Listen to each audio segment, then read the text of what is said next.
आज के इस विश्लेषण में बात होगी एक ऐसी आवाज़ की, एक ऐसी किताब की जो मोरालिटी यानी नैतिकता का पाठ नहीं पढ़ाती, बल्कि ये सीधा एक्सपोज करती है दुनिया के मैनिपुलेशन और कंट्रोल के मैकेनिज्म्स को। ये दिखाती है कि पावर और इन्फ्लुएंस का जो स्ट्रक्चर है ना, वो असल में काम कैसे करता है। तो चलिए सीधा शुरू करते हैं। दुनिया फेयर नहीं है और लोग जो दिखते हैं वैसे बिल्कुल होते नहीं हैं।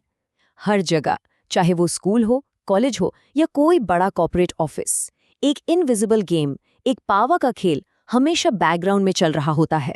और यही कड़वा सच इस पूरे विश्लेषण का आधार है। इस इनविजिबल गेम को समझने के लिए हमने इन 48 कॉम्प्लेक्स नियमों को 5 आसान थीम्स में बांट दिया है। पहला सर्वाइवल, दूसरा कंट्रोल, तीसरा स्ट्रैटेजी, चौथा साइकोलॉजी और आखिर में मास्टरी। बस यही हमारा रोड मैप रहेगा। तो सबसे पहले आते हैं फेज 1 पर। Survival, the foundations of power. किसी भी हायरार्की में सिर्फ सर्वाइव करने के लिए सबसे ज्यादा जरूरी क्या है? यही कि एक इंसान अपने असली इरादों को छुपाए और दूसरों के ईगो को अच्छे से मैनेज करे।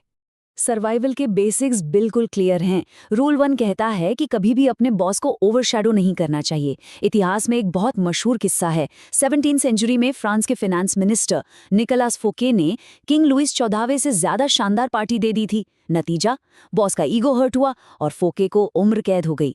इसके अलावा रूल 3 कहता है कि अपने प्लान्स हमेशा छिपाकर रखने चाहिए। रूल 5 पर गौर करें तो वहां लिखा है कि रेपुटेशन ही सबसे बड़ी ढाल है। वहीं रूल 7 समझाता है कि अपनी मेहनत के बजाय दूसरों की स्किल्स का लेवरेज लेना आसान है। और सबसे जरूरी, रूल 10 वार्निंग देता है कि नेगेटिव लोगों से हमेशा दूर रहना चाहिए। लेकिन यहाँ एक बहुत ही दिलचस्प पैराडॉक्स नजर आता है। एक तरफ रूल 4 समझाता है कि कम बोलना चाहिए, क्योंकि ज्यादा बोलने से इंसान कंट्रोल खो देता है। पर दूसरी तरफ रूल 6 कहता है कि अटेंशन ग्रैब करना भी जरूरी है, क्योंकि इनविजिबल लोग कभी जीत नहीं सकते। ये कॉन्ट्रडिक्शन साफ दिखाता है कि पावर के गेम में हर सिचुएशन एक बिल्कुल अलग रवैया मांगती है। चलिए अब बढ़ते हैं अगले फेज की तरफ, कंट्रोल, मूविंग द पीसेस।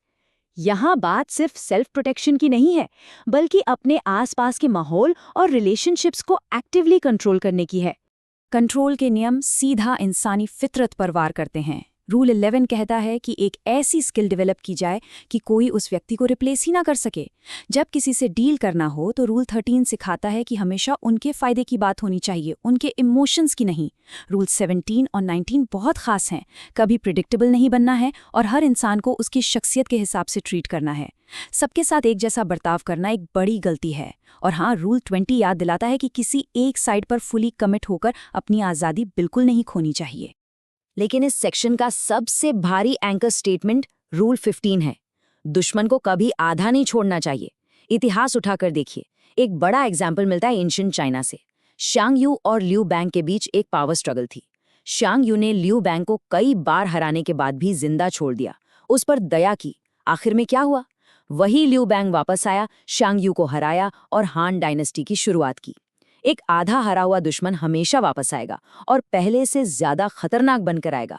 यहाँ स्क्रीन पर एक और बड़ा सिचुएशनल पैराडॉक्स दिख रहा है।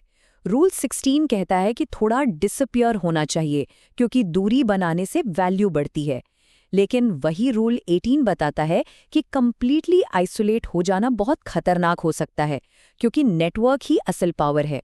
यानी कैलकुलेटेड एब्सेंस तो समझदारी है, पर दुनिया से पूरी तरह कट जाना हमेशा नुकसान ही करवाएगा। अब आते हैं तीसरे पिलर पर, strategy, the art of timing.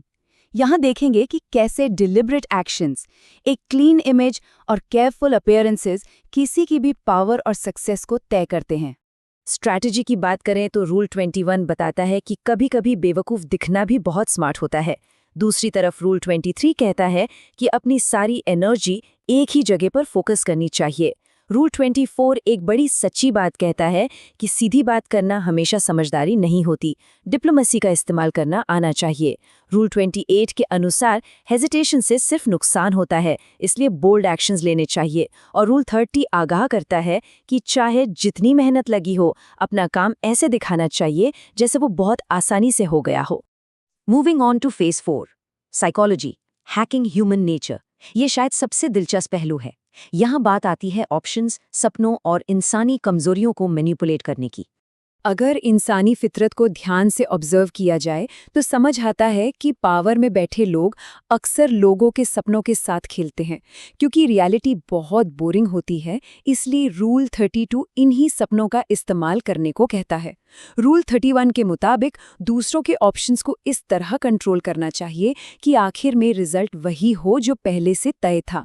Rule 33 का मानना है कि हर इंसान की एक वीकनेस होती है, बस उसे ढूंढना आना चाहिए। वही रूल 35 टाइमिंग मास्टर करने पर जोर देता है। और आखिर में रूल 40 परफेक्टली वार्न करता है कि दुनिया में किसी भी फ्री चीज से बचना चाहिए, क्योंकि उनमें हमेशा एक हिडन कॉस्ट छुपी होती है। यहाँ इस खास नियम पर गौर करना बनता है। रूल 38, सोच आज़ाद रखनी चाहिए पर बिहेव बिल्कुल सोसाइटी जैसा करना चाहिए। ये रूल साफ दिखाता है कि एक व्यक्ति के अंदर की इंडिपेंडेंट सोच को बाहरी कन्फॉर्मिटी यानी समाज के तौर तरीकों के पर्दे के पीछे छिपाकर रखना ही सबसे शक्तिशाली और सेफ तरीका है। और अब हम इस विश्लेषण के आखिरी स्टेज पर आ गए हैं, मास्टरी द फाइनल फॉर्म। ये लॉज बताते हैं कि पावर हायरार्की के बिल्कुल टॉप पर पहुंचने के लिए और वहां टिके रहने के लिए क्या करना जरूरी है। मास्टरी की शुरुआत होती है रूल 41 से। किसी बड़े नाम के शैडो में नहीं रहना चाहिए, अपनी खुद की एक अलग आइडेंटिटी बनानी बहुत जरूरी है। असली पावर तब आती है जब लोगों के दिल और दिमाग को जीत लिया जाए, जैसा रूल 43 कहता है। रूल 46 एक बहुत ही अनएक्सपेक्टेड वार्निंग देता है। कभी भी ओवर परफेक्ट नहीं दिखना चाहिए, क्योंकि परफेक्शन से लोगों में जेलसी पैदा होती है। रूल 47 बताता है कि जीतने के बाद एक पॉइंट पर रुकना भी आना चाहिए, ओवर कॉन्फिडेंस सब बिगाड़ सकता है। और सबसे एंड में रूल 48 सिखाता है कि पानी की तरफ फॉर्मलेस होकर हर सिचुएशन में ढल जाना ही सच्ची मास्टरी है। तो इस पूरे विश्लेषण का निचोड़ क्या है? ये सारे रूल्स इसलिए नहीं बनाए गए हैं कि कोई एक अच्छा या नैतिक इंसान बने। ये दिखाते हैं कि दुनिया असल में चलती कैसे है। इन्हें कोई यूज करे या ना करे, ये हर इंसान की अपनी चॉइस है। पर अगर कोई इन लॉज को पूरी तरह इग्नोर करता है तो इस बात की बहुत ज्यादा प्रोबेबिलिटी है कि बाकी लोग बिना किसी झिझक के इनका इस्तेमाल उसी के खिलाफ जरूर करेंगे। अब जब ये सारे मैकेनिक्स और रूल्स सामने आ चुके हैं तो आखिरी और सबसे बड़ा सवाल यही बचता है, इस इनविजिबल गेम में आखिर कौन प्लेयर बनेगा और कौन पॉन? ये जानने के बाद कि ये खेल हर जगह चल रहा है, कौन सिर्फ इन रूल्स के हिसाब से चलेगा और कौन असल में गेम को कंट्रोल करेगा, ये सच में एक बहुत गहरी और सोचने वाली बात है।